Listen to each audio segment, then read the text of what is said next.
réalisé par le centre de contrôle, mais on fait non seulement les expériences scientifiques, mais aussi les réparations, la maintenance et puis les tâches de la vie de tous les jours. On fait tout ça, on se prépare au programme scientifique de recherche qu'on va avoir à réaliser, on se forme aussi sur le vaisseau Soyouz, en fait, la capsule qui nous emmène depuis la Terre jusqu'à la station, et puis on espère qu'il nous ramène jusqu'au sol. En général, l'un ne va pas sans l'autre. Donc ça s'apprend un petit peu comme un avion, c'était ma vie d'avant quand j'étais pilote chez Air France. Voilà, on fait du sport, on apprend le russe, on fait des stages de survie pour si le retour ne se passe pas aussi bien que prévu. Il y a tout un tas de petites choses un peu annexes comme ça, qui au final font que le temps passe très vite.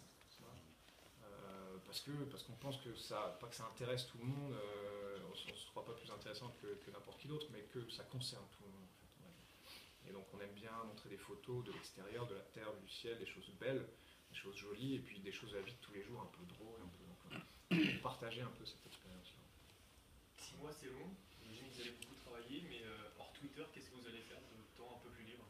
Alors, Sport, non il y a du sport. Ce qui était apesanteur.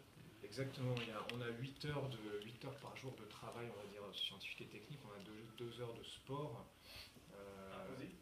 Oui, ouais, obligatoire, tous les jours. Parce qu'on perd de la masse musculaire, on perd de la masse osseuse, il y a tout un tas de muscles, mais c'était essentiellement 2 années de travail. Et à ce moment-là, le projet de l'espace, c'était déjà un rêve? Alors oui, c'était un rêve, mais c'était pas un projet. Parce qu'on peut pas, enfin, moi j'ai pas fonctionné comme ça, de faire tous mes choix en fonction d'un truc hypothétique qui allait peut-être se passer dans l'avenir, ça me paraissait pas un très bon plan de carrière. Des sélections d'astronautes en Europe, on en a une tous les 15-20 ans.